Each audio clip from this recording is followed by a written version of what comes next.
are a self-love and body positivity movement. We talk about all things women. We are a platform and a community for women.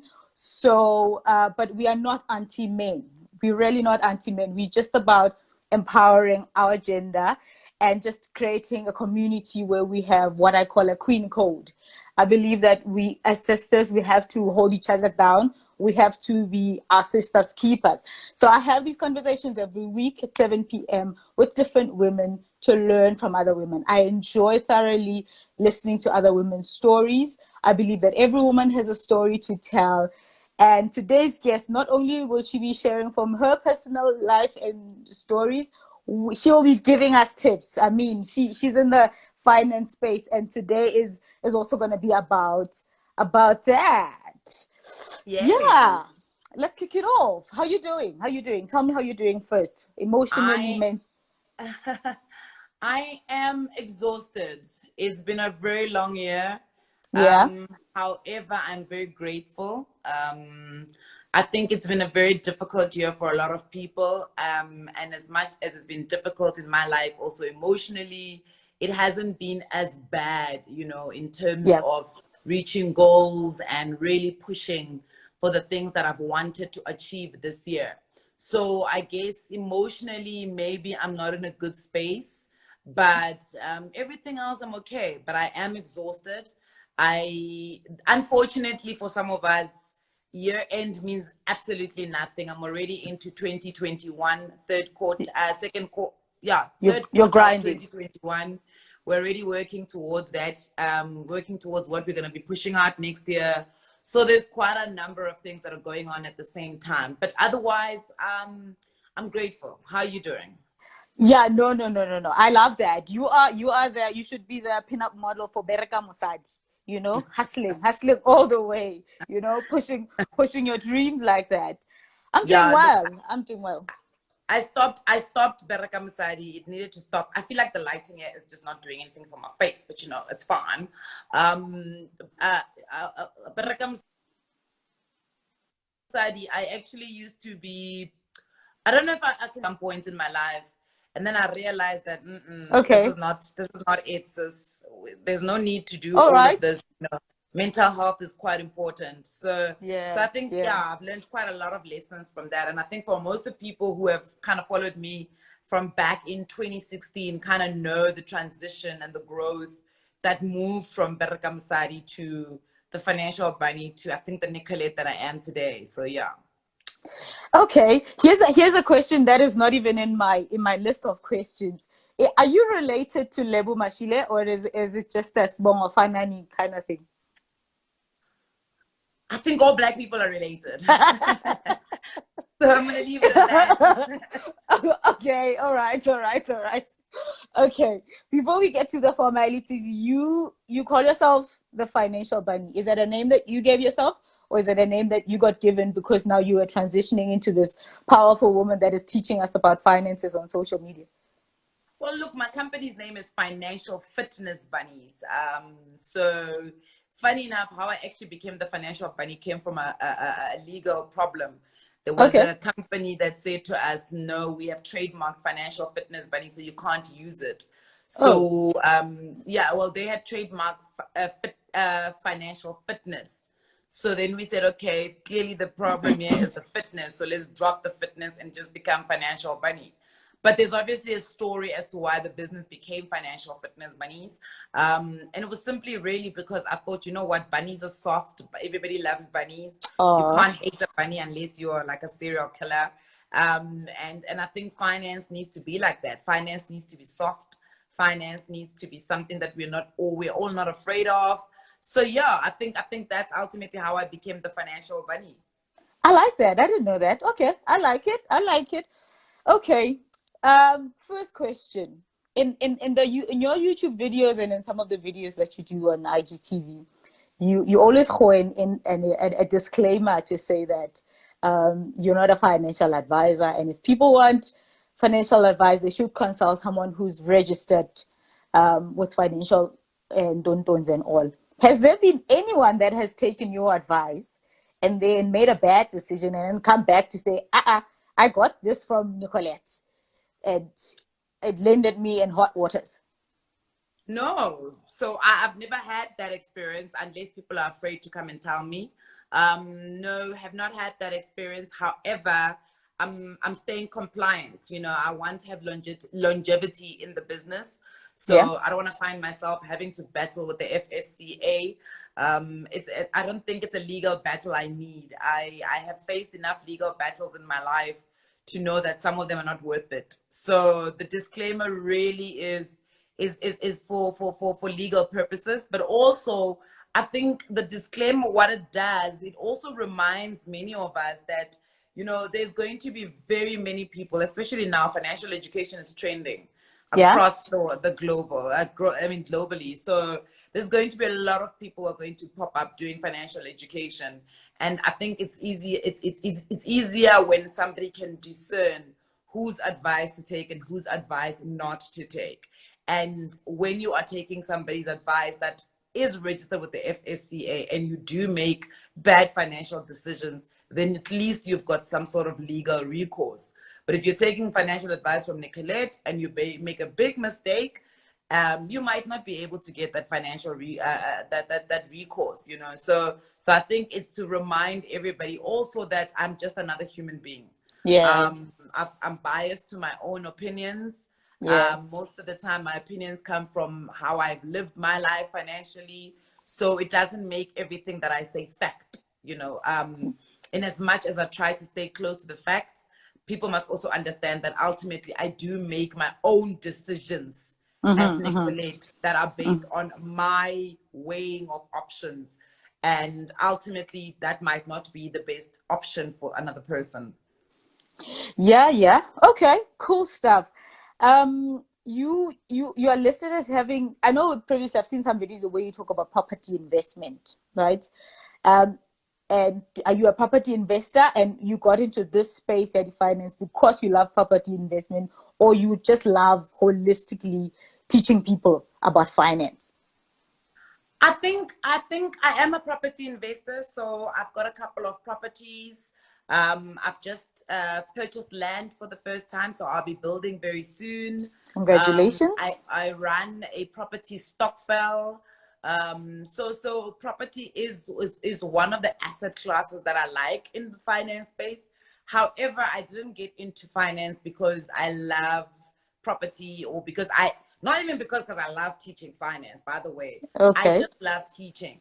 So I always say to people, in the next 2 years, I might be even teaching something totally different from finance, because I believe in the spirit of sharing information, Yeah. disseminating information. And I always tell the story about how when we left home, one of the things my father said to us was, I'm not sending you to school, to these multiracial schools, to these expensive schools, so that you can come and become clever, but I'm sending you to school so that you can bring back information to those who cannot access it. So Yeah. I think that's ultimately how I think the teaching spirit and the teaching culture is in my family. Yeah. Both my parents were teachers at some point. I still have aunts that are teachers, aunts that are principals. So I guess teaching is in the family. It's in my blood. It's Yeah. not It's something in I your can run blood. away from. Yeah. Yeah. However, I do believe that we do need to open more conversations around finance. So maybe I won't leave it in the next 2 years. But I think just to paint the picture of how much I love teaching more than teaching finance, I can teach anything. I mean, I'm more than happy. Yeah, you can't leave it. I think it's one of those topics that it's in our faces. We deal with finances, we have money, we have salaries, but there's very little information that is right. We are not taught right at home about finances. So some of us, we learn about these things in our 30s, and you know, we bump into them after hectic financial glitches and, you know, trial and error. But I don't think you should leave the space. In fact, I think you should target a younger audience, teenagers, and teach in that space. Yeah. Okay. All right. Question: do you believe in women empowerment, and what does that look like for Nicolette? I have a big problem with women empowerment. And Okay. it's not because I don't believe in empowering women. I have a big problem with how we do things, especially in a country like South Africa. Okay. I have a big problem with the pseudo put on of women empowerment when we don't ultimately actually empower them. So we spend a couple of days in the month of August trying to push women empowerment, trying to put women in the forefront of everything. And it feels like a plaster. It doesn't feel like actual empowerment. If you want to empower women, you've got to give them the same opportunities every day that Okay. men get. So I don't have a problem with the concept of women empowerment. I've got the problem with the definition of women empowerment in South Africa specifically, because my lived experiences are, of course, of South Africa. So even in the financial space, you can see that there isn't an actual willingness to treat women and allow women to take up space the way men take up space. It almost feels like women have to be given the space. Yeah. And for me, that is problematic, because it means that we have to sit and wait for when it is an appropriate time for us to empower women. And there should never be an appropriate time to empower women. Women empowerment should be something that all of us embody. We live. Yeah. You know, so I think I don't have a problem with women empowerment as a concept. I understand women empowerment, and it's not equality. And I think the other problem is that we're all striving for absolute equality when that's not what we should be fighting for. You can never ask for absolute equality up until the day men are able to conceive and actually birth children. So we sit with the real problem when we are going to be asking for equality. What we need is equity. We need women to be given the rightful position.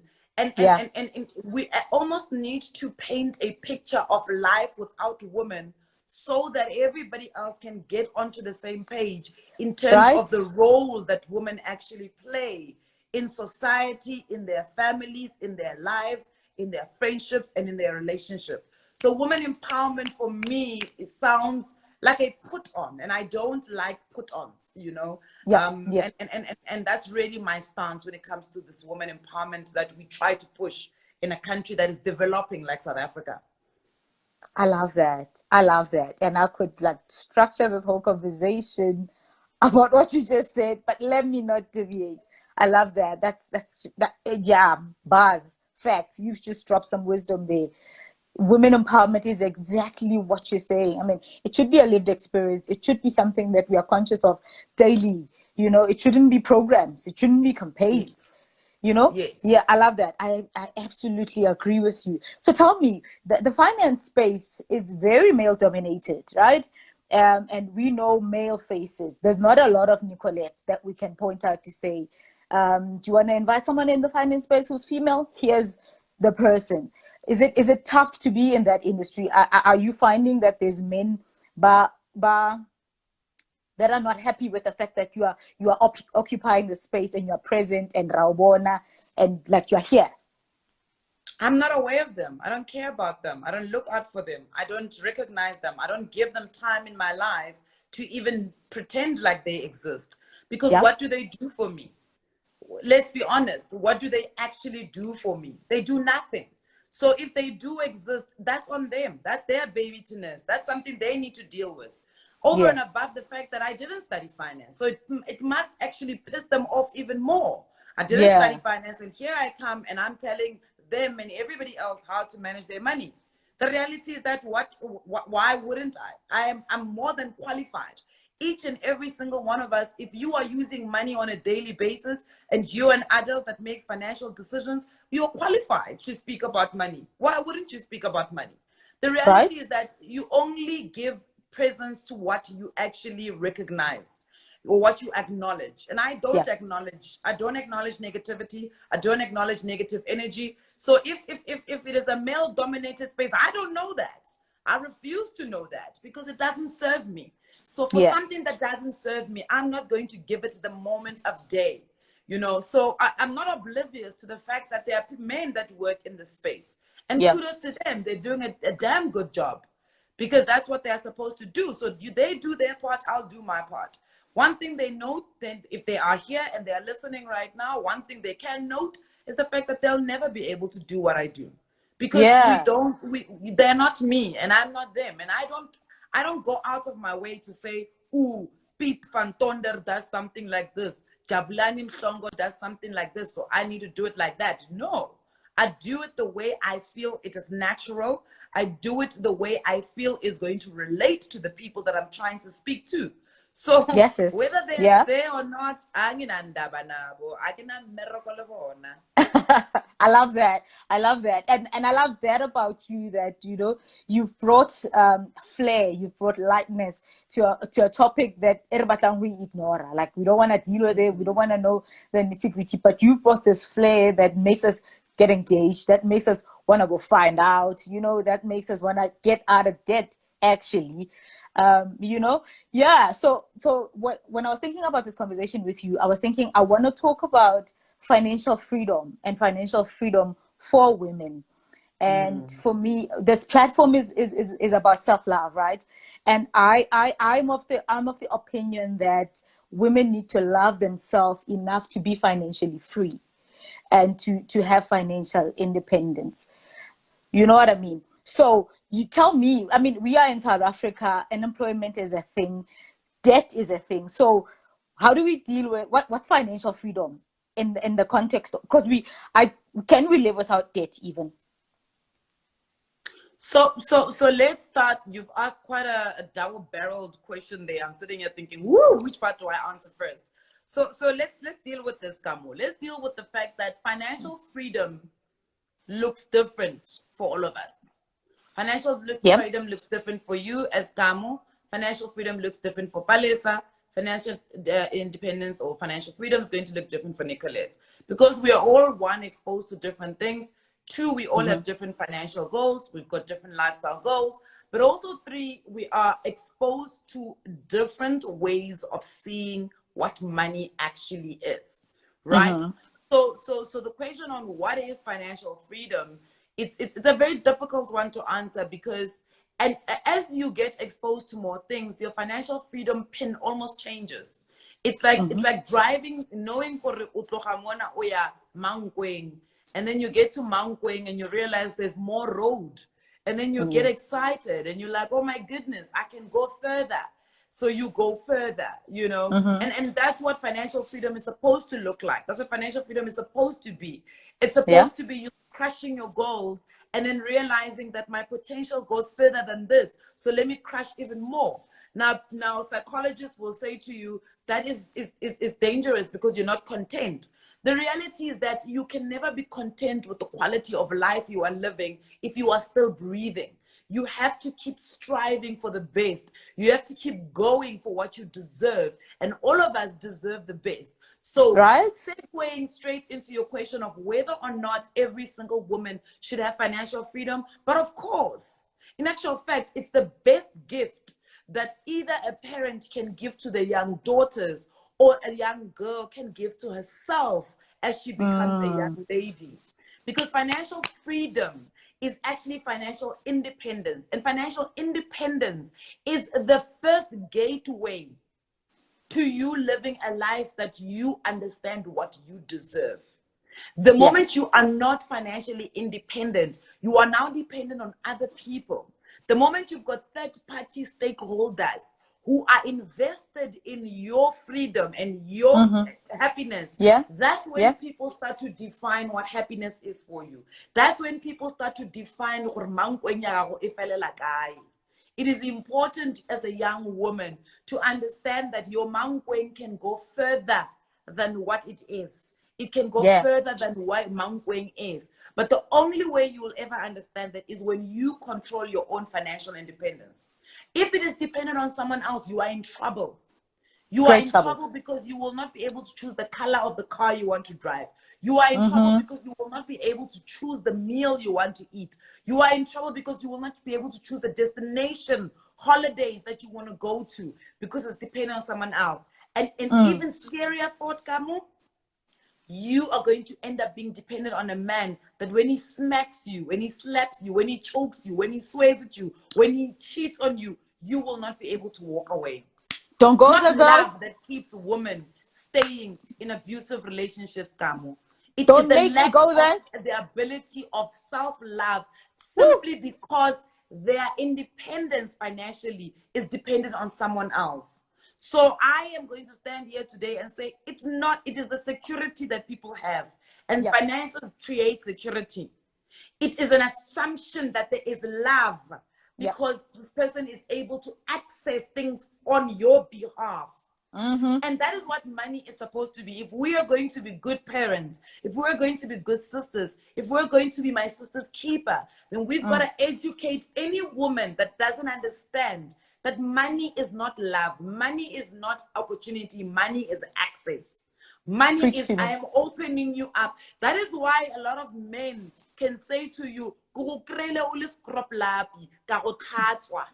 right, because you want to leave him when you realize that self-love is gone in your relationship. right, So right. yes, you are very correct to say every single woman deserves some level of financial freedom, especially if it equates to financial independence, because you need to keep your own pink slip so that the next time somebody tries to change or shake you, when it comes to that, you can hit them with your pink slip and say, you know what, Katamaya, I don't need this. That is the self-love that you need. Man, girl, you be hitting my heart right now. Like I've been saying this, and I've been chastised to say it even on Facebook, to say we are the solution to gender-based violence. We taking up our own position, being financially independent, first of all, will get us out of so much trouble. So, man, I know everybody has heard you. I see Bo Robin are saying they're taking notes, because what you are saying is spot on. You gave me, let me breathe. Yeah, no, I just want you guys to think about what she's just said. Financial independence is quite important. And I reiterate to say financial freedom should be your priority as a woman. I know men will take the advice as well and use it, but we're trying to balance the scales, right? We're now trying to reshape what women empowerment is, because women empowerment is exactly this: teaching girls and teaching women to be financially independent. Have your pink slip, girl, because nobody will dictate you. I think also it's important, and that's why I say we can't speak about a woman empowerment if we're not going to live it on a daily basis. So even if we're going to speak financial independence and we're saying to people, financial independence will give you some level of woman empowerment, then we need men who love their sisters enough and who love their partners enough to assist them get that financial independence. Yeah. Because the problem currently is that men are using this financial independence or this financial dependence that women have on them as actually the key and the lock in this jail that they're putting women into. So there is no finance, there is no woman empowerment if it does not come with financial independence. How do you really honestly say you are empowering a woman if you're not giving them and helping them gain their own financial independence, so that when they choose to stay, when they choose something, they choose it because their self-love does not need to be validated by a dependency that you hold. Yeah. I need to type that out before I forget. There's no women empowerment without financial independence. None. There isn't. But, right? It doesn't exist. We can't carry on by saying, yes, we're trying to give women financial women empowerment. Yes, we're giving women empowerment. Yes, we're giving. But what is empowerment? What actual empowerment are you giving them? Because let's talk about a disempowered woman. Let's have a frank conversation, because I think a lot of the time we enjoy this conversation about women empowerment, because then we can throw solutions at it without really understanding what does a disempowered woman look like. A disempowered woman is financially illiterate. A disempowered woman is financially dependent. A disempowered woman is financially struggling. That's a disempowered woman. Yeah. A woman that has some level of financial independence All of a sudden, Barry, too much. 1, 2, 3, 4. Because that's the empowerment they don't like. They don't want right. The empowerment they want to give. Yes. The empowerment defined by their definition of what empowerment is. They don't want to give us empowerment that gives us a seat at the table, actually. Yes. Because you're going to now start shaking that privilege that they hold, that all of a sudden now when it gets shaken, it becomes weak. A man who feels that he is shaken by a financially independent woman means that the foundation of his empowerment also is shaky. It is dependent on the disempowerment of women. How does that make sense? Makes no sense at all. Let's go deeper, because I want people to leave here with not only inspired but empowered with knowledge as well, right? You spoke about, before we get to the good debt, bad debt that I've heard you talk about, talk to me about the property stokvel. Stokvel concept is something we understand very well as Black women, as Blacks in J. So how do you structure that one? So what we did is it's very silly for us to actually even call it a property stokvel. However, it lended a couple of concepts and principles and values of a stokvel. Now, if you understand a stokvel, ultimately it's the coming together and the meeting of minds and being able to use the power of numbers. And we realized that, you know what, if we're going to go into this space of property, we are well aware of the fact that as a Black child, it is not a space that you simply walk into because it requires huge amounts of capital. Now, on my own as Nicolette, I may be able to buy a 2-bedroom apartment, but I probably won't be able to buy a big city hotel. Now, if I want to buy the 70,000 square hectare, whatever farm, I now need my brothers and sisters to come on board and assist me in purchasing this thing. So that is why it was important for us to have our minds come together and say, how do we increase our actual buying power? Because if we want to increase our buying power, we've got to at some point understand what it means for us to put together our resources. And ultimately, that's where we took, the principles of Istokfela straight from when it was our parents doing a stokvel. And then we said, how do we ensure that now the power of numbers becomes a long-term thing and not a once-off thing? Because our parents used to use it as a once-off thing. How do we ensure that it becomes something that we can hand over to our children and say to our kids, you don't have to start from zero. You can start from where I have worked, because we need to build a foundation of generational wealth. And the only way we can do that is by starting to give our children assets.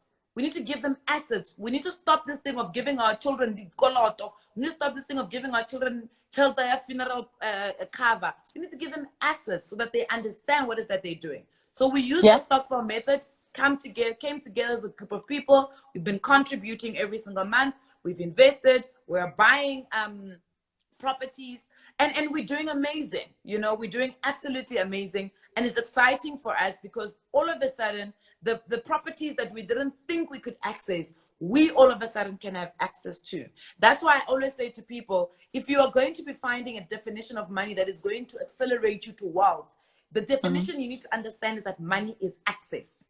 Money opens you up to many doors that either were previously closed and shut down or are kind of right now still closed on you because you don't have the right skin color. You don't have the right anatomy, So that's ultimately where the property stokvel is kind of placed right now.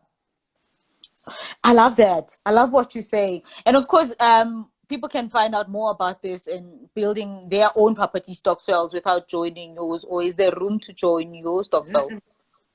There's no room to join our property stokvel. We spoke about the property stokvel a couple of years ago, and we started it, and we're moving with it. It's a very close stokvel. In actual fact, it's not even a stokvel anymore. We've incorporated into a full-on PTY Ltd. So now we are actually registered as Mikateko Property Investment Fund.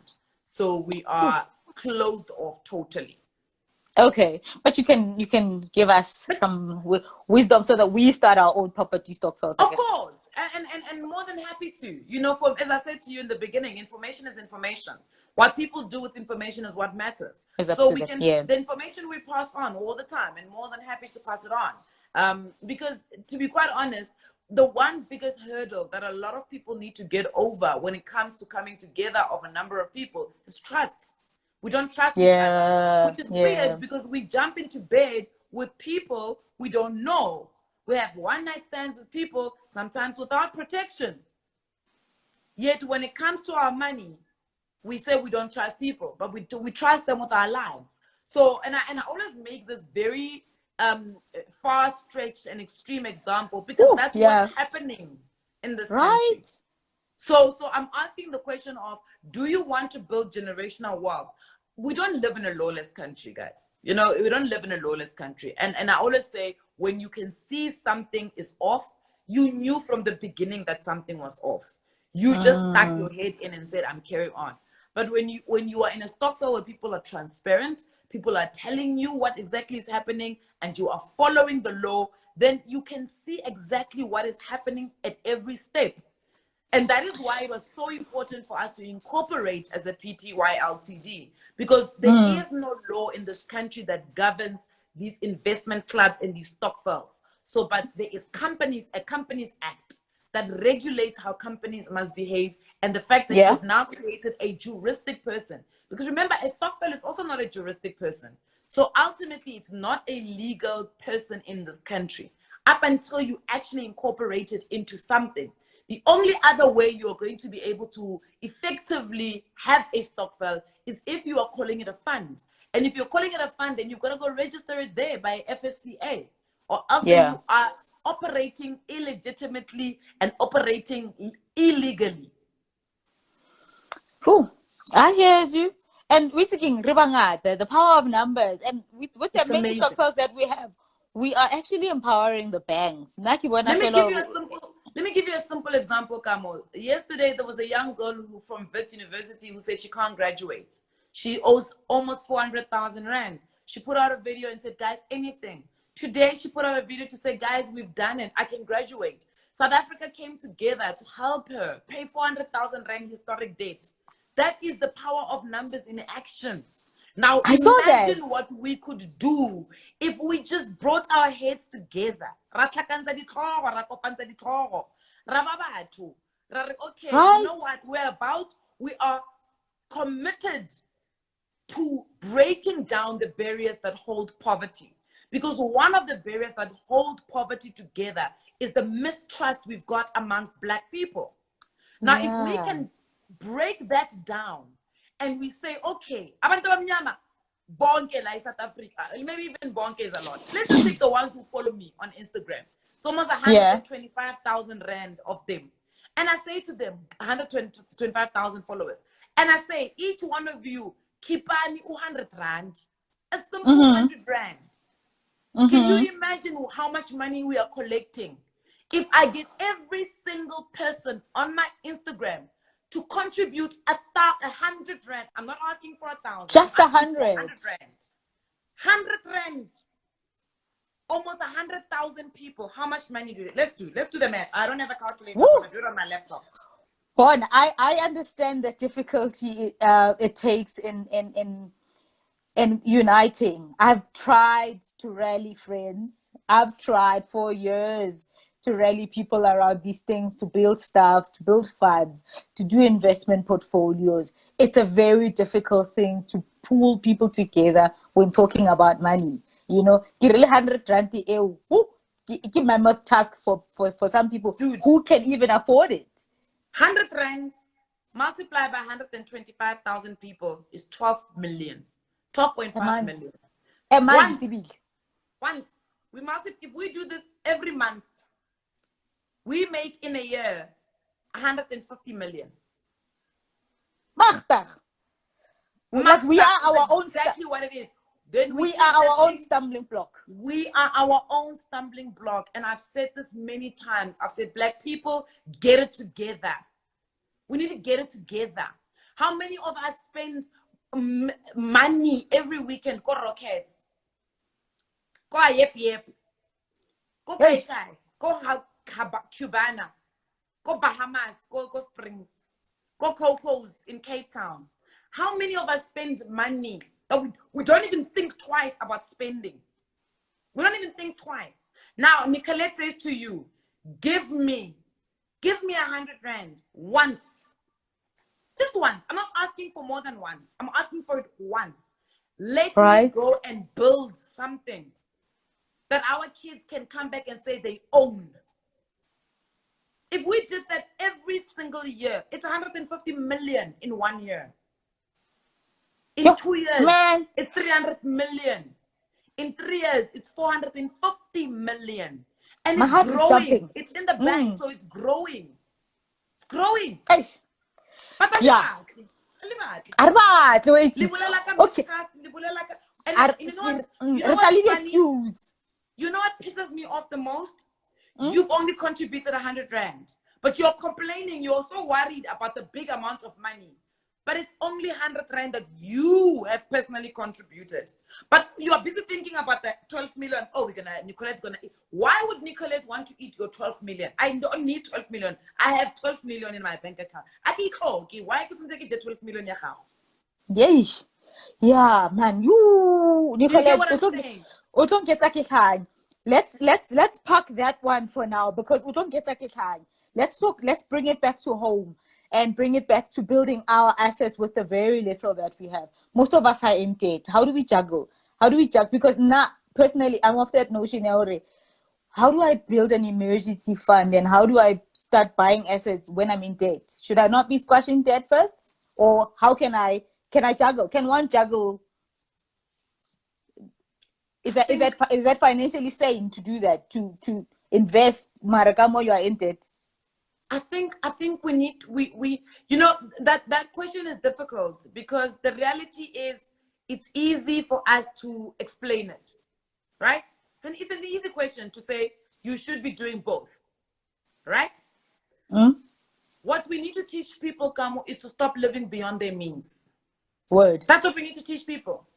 People need to stop living beyond their means because let me tell you, if you are asking the question of should you be juggling paying debt or investing, it means that you don't have enough for both. That's what you are ultimately saying to me. Because the right answer is yes, you should be doing both. Because remember that finance, putting money away takes time for it to grow. So if I say to you, wait until you have finished paying off your debt, you are never going to start investing. So ultimately, what I then need to say to you is you've got to do both at the same time. But I understand the conundrum that you put in front of me because you're saying to me, how do I actually channel money into investments when I have the stress of knowing I'm owing this. So what it says to me, it comes back to the thing that I'm saying, it then means that you are living beyond your means. And what we then need to educate people on is not to live beyond their means. Is that if you want to actually do both of these things, you've got to create enough income streams for both of them. Which then means I'm saying to you, switch off the DSTV. That's what I'm saying to you. For at least 2 or 3 years, switch it off. Go and watch DSTV on Twitter because people babble like Gadi shows at DSTV on Twitter every day. You are not missing out on anything. Yeah. That's 500 rand. Yes. You're going to have to cut out certain things because what you ultimately have to get yourself back to is where you are not financially distressed, where paying your debt does not feel like a momentous task.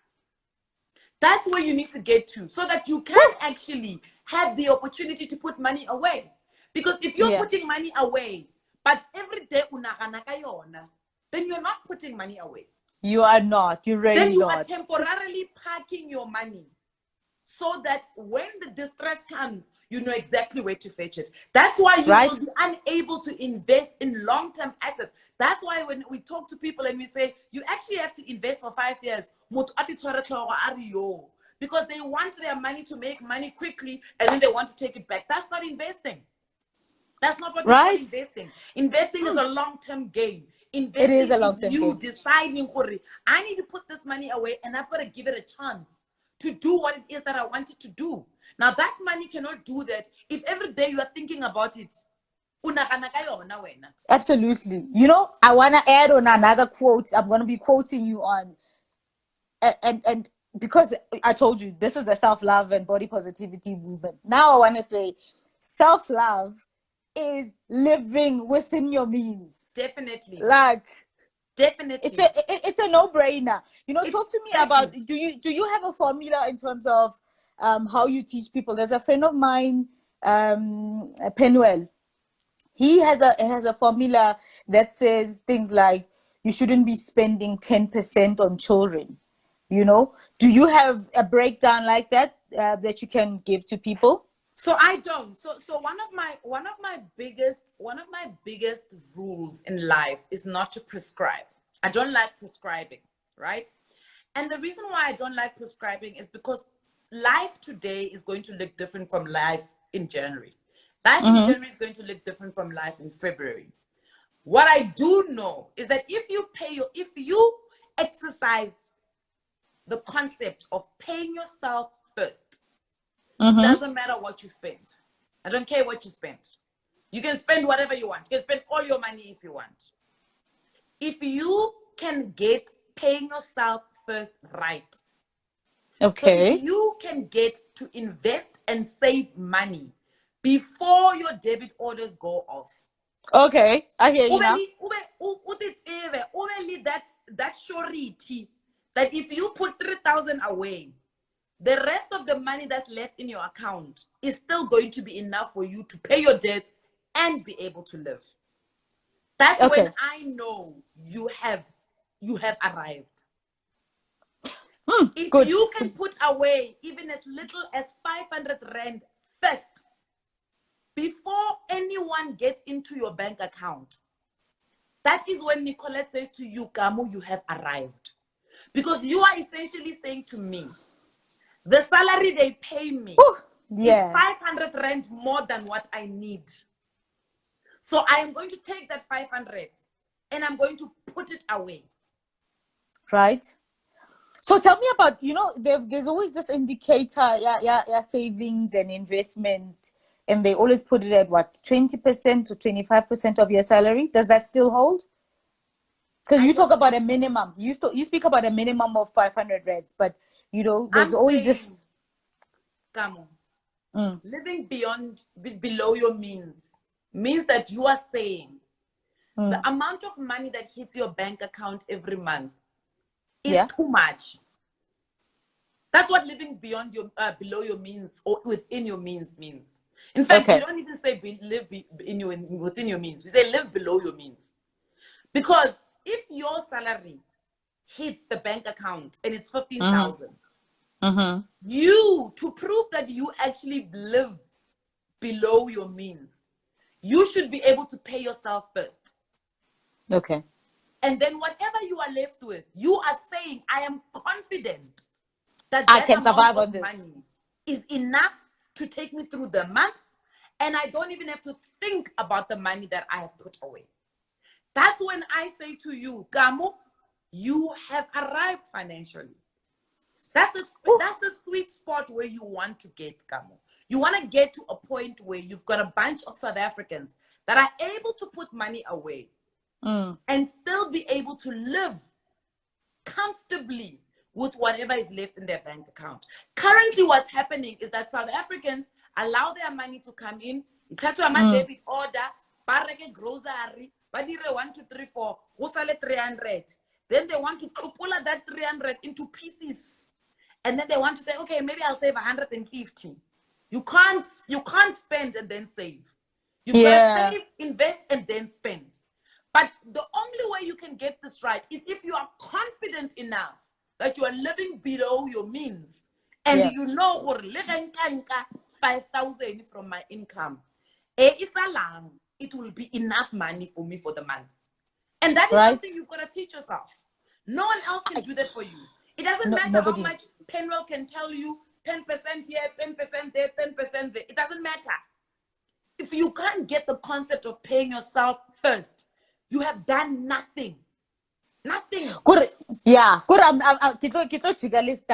Financial freedom. Financial freedom now is being able to pay yourself first and That's living. why, and remember what I Yeah. said to you in the Yeah. beginning. I Yeah. said financial freedom looks different for all of us. Mm-hmm. So Mm-hmm. financial freedom is definitely that. It is being able to say, na kgwedi after kgwedi, ke comfortably, ka phela. I am able to pay my debts. I don't have stress, and I'm able to put money away. So when you ask that question about should you be paying off debt and investing at the same time, financial freedom says you should be able to do both of those things comfortably also. But the only way you can do those things is one, by not overcommitting yourself when it comes to koloto. Yeah. And two, by not overcommitting yourself when it comes to lifestyle. So it means that you need to understand, in the time that I am in my life right now, as Nicolette, I can only drive a Polo. Yeah. Because if I drive anything bigger than a Polo, I will start 5,000 for Koloi, say 10,000. And now I'm compromising the 5,000 I used to put away every month. So for the next 5 years, I can drive a Polo. So that in the 5 years, I can save 5,000 every month. Keep a banking accounting. Baba ngibile tsanti ba tsamega di-taxi. We're not work upon. Do you understand? Downgrade or at tsamega taxi. Do you understand? That's self-love. That's you being able to recognize that there's a certain lifestyle that you are unable to afford right now with the means that you've got. Yeah. Then you've got to ask yourself, do I downgrade or do I actually increase my income streams? Because there is always an inverse to one action. The inverse is you've got to add additional income streams. That's when people then say to me, no, I can't do that. I can't do that. I can't do this. I can't work as a waitress. I can't. And I'm saying you are confused about whether to pay off debt or to invest. I'm saying take up a job that gives you 500 rand every single month. Just an extra 500 rand. Now the confusion is gone. Yes, put away the 500, carry on paying the koloto with the income that you get from your salary. If you're confused. So that's why I say to people, it is important to assess your own situation and ask yourself, where is the actual problem? Because if the problem is you don't earn enough, then it means that you need to go get another additional income. If the problem is you are the problem, then you need to have self-discipline and you need to say to yourself, I need to change. Yeah, we need to pause a little bit and look at how we are the stumbling blocks to our own financial freedom. I know you love talking about income streams. I've seen a lot of videos where the subject of income streams is important, and I would love to talk about it, but I'm looking at the time. So I'm going to ask you live now, people watching, can I please have a second interview in January so that we can cover income streams and budgeting? That's fine. Right. Because here's the other thing about additional income stream. The narrative of additional income stream has been PR so badly in this country. We keep telling people, get additional income stream, get additional income stream. It's wrong. It's wrong. What we need to say to people is diverse the way you earn. Okay, talk to me. You've got to diverse the way you earn money. You don't need to have additional income streams. Because the idea of additional income streams makes people think that they need to earn multiple salaries. And the salary idea, because then people are like, so when you start saying diverse the way you earn, so instead of just earning a salary, what are other ways of earning? Now you start to realize that there's actually other ways to earn money. To make money. Salary is not the only avenue of earning money. In fact, I can tell everybody that's on this live right now that all of us have one income stream that is additional that all of us can actually add today, right now. It is in your bank statement. You know, stop eating takeaways. It is an income stream in itself. Okay. Yeah, I gotta agree with you there. Stop buying airtime every second day. It is an additional income stream. So most of us, if you are I can assure you now, if you are looking for an extra 500 rand, go into your bank statement. And interrogate your bank statement, and right? interrogate and be honest with yourself. 500. But the problem is that when we think about additional income streams, we think salaries. We think we need to earn salaries. Yeah, business, we need business. There are various ways to earn money. And that's why I say you've got to diversify the income. You don't have to diversify the actual work. Diversify the income. No, nyaguzwa. I really, and Bobby, my brother, is on this call and he's busy saying, Mr. Delivery is smacking my income stream. Yeah, boy, you better change yourself. Guys, this has been powerful for me. I myself, I'm going to need to go back on this live and really extrapolate a lot of wisdom that Nicolette has shared. There's a lot that's in here. But, you know, the overall important thing is this. Financial freedom, Buffett, should be at the top of your list. You should be loving yourself. Yeah. Financial freedom is a basic right, guys. Absolutely. It's a basic right that the only way you're going to realize it, the only way you're going to realize financial freedom is by understanding what it actually means for you. Yeah. I think a lot of us don't actually understand what it actually means. Yes. We've got to redefine what financial freedom looks like, because people think financial freedom is wealth. People think financial freedom go by the rich auntie. It's not. It's not. It's not you coming on Instagram and flashing for us. That's not financial freedom. Financial freedom is you being in a space where you tick off everything and you say, what's our king there? I'm not distressed. My mental health is taken care of. Yeah. Do you understand? My family. I understand you perfectly. I understand you. That is financial freedom. I have access to the things that I know I deserve at the point in my. See, the other thing is we like to look next door. Now, what you're doing is you're looking next door where Kamo is at chapter 30. You are at your chapter 5. But you want the life Kamo has. Only go chapter 5. Balabuka. Go through the steps and get to chapter 10 so that you can understand why Kamo has unlocked what Kamo has unlocked. That is how you end up living in a financially free manner, by saying, at the place that I'm at currently, at my chapter 5, I am okay and I'm doing well. Yes, I have aspirations to be where Kamo is, but I've got to be kind to myself. I've got to exercise the self-love and say, Nicolette, when you get to chapter 10, these are the things that you are going to have. And then you've got to say, today, I want to work at them. I say to people, go back to my Instagram, go back to 2015. The car I'm driving today is the car I put up in 2015. I knew that in 2020, I am going to be driving a Range Rover Sport. I knew Listen. Because I said to myself, this is the life I want, but I know I can't live it at that point. But in 5 years' time, trust me, Chana, siyabangena.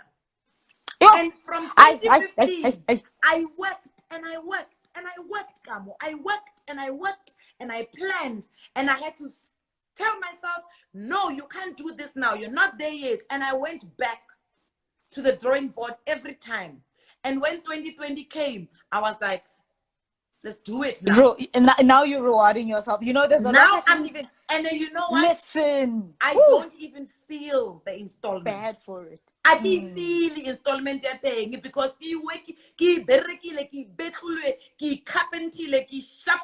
everything. So now when it goes off every month, I'm like, oh shit, where's their money? Do you understand? Wow, man. Because you've got to understand where you are at a certain point.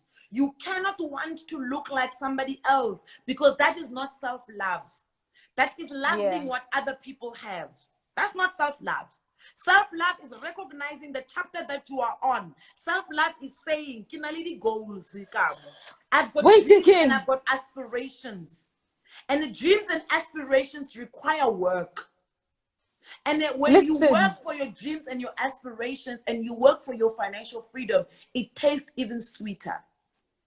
Bona, nanga thola ke re tu o tla ko redefining beauty o tlo ba ambassador, because you preach self-love so beautifully. Like I'm just here like consuming even for myself, because this is also for me. It's not even about the people that are watching. It's also for me to grapple and to take from you. Bona, but I must tell you something, Kamo.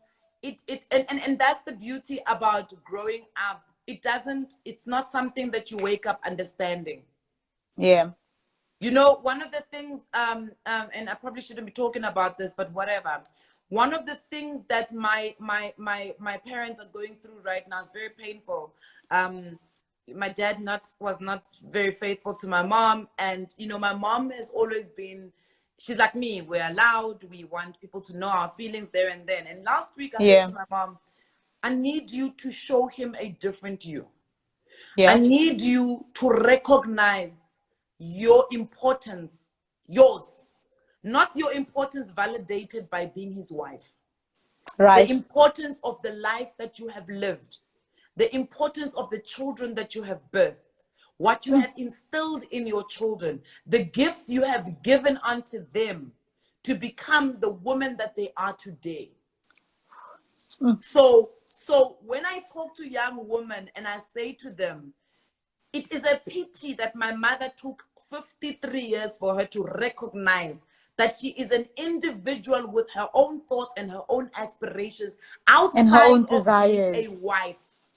Now, women of these days need to start understanding this quicker, that you don't need to be validated by money. You don't need to be validated by a husband.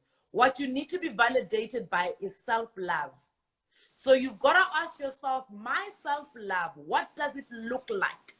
What are the things that disturb my self-love? Is it money? Is it being a liker of nice things that I don't want to work for? Then you've got to understand who you are as a person. Because when you don't understand yourself, you lack what we call identity. You don't have identity. Now you don't know who you are. So anything can create an identity in you. So that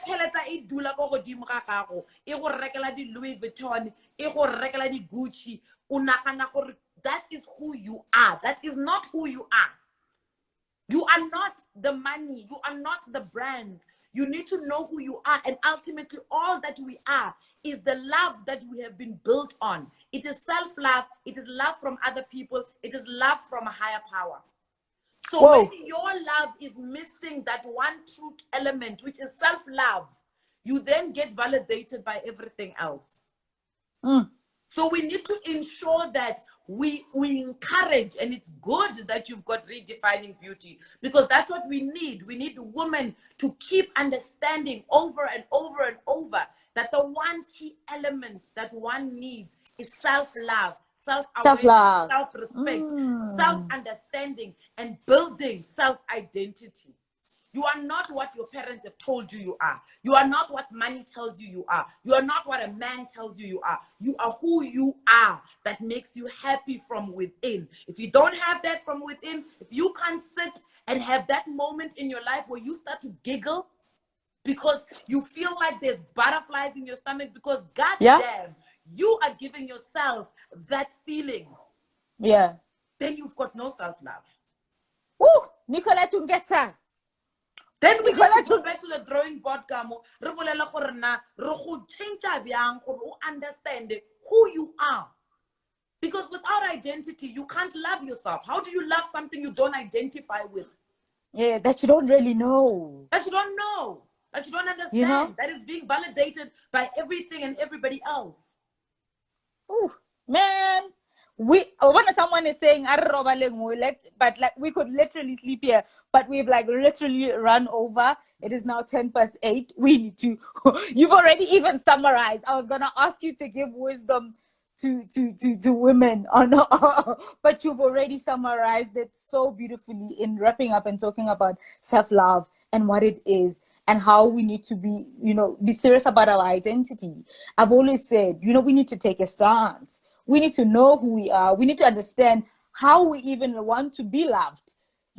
Like strip yourself of every other thing and third parties and people and institution and marriages and relationships and like, we're no man. Who are you? Cause, right? Like you've summarized it beautifully, and I'm just gonna cut this and just post it.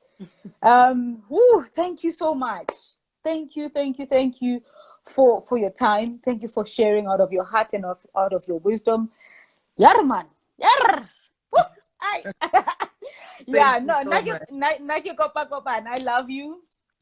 And I hope to have more conversations with you. There's a lot of other things that are happening in the Redefining Beauty movement that I want to involve you and include you in, because I find you very relatable. I look at you and I'm like, I want to listen to her. I think I can learn from her. And I think that's something that people share sentiments on, or but some people have the knowledge and the qualifications, but we don't want to listen to them because we really can't. This one,